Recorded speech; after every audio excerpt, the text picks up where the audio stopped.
19 फेब्रुवारीला शिवजयंती मोठ्या उत्साहाने भारतामध्ये आणि जगामध्ये साजरी केली जाते।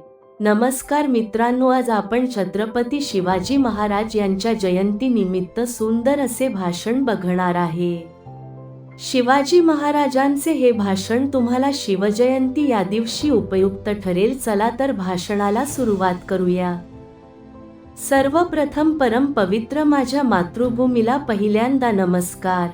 सन्माननीय व्यासपीठावरील मान्यवर, वंदनीय गुरुजनवर्ग तसेच उपस्थित सर्व शिवभक्त रसिक हो, आज मी येथे अशा एका महान व्यक्तीबद्दल बोलणार आहे ज्याचा मला तुम्हालाच नाही तर संपूर्ण देशाला जगाला अभिमान आहे।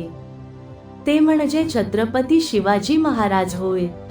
शिवाजी महाराजांचा जन्म 19 फेब्रुवारी 1630 या मंगल दिनी महाराष्ट्रातील पुणे जिल्ह्यात शिवनेरी किल्ल्यावर झाला। त्यांच्या वडिलांचे नाव शहाजीराजे भोसले होते आणि आईचे नाव जिजाबाई हे होते।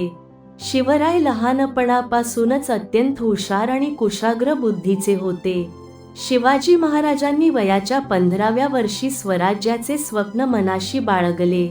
छत्रपती शिवाजी महाराजांनी अनेक गड जिंकले व शत्रूंचा नाश करून हजारो वर्षांची गुलामगिरी नष्ट करून संपूर्ण स्वराज्याची स्थापना केली।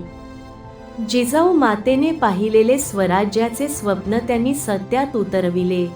6 जून 1674 रोजी आपल्या राजा छत्रपती शिवाजी महाराज यांचा राज्याभिषेक करण्यात आला। धन्यवाद।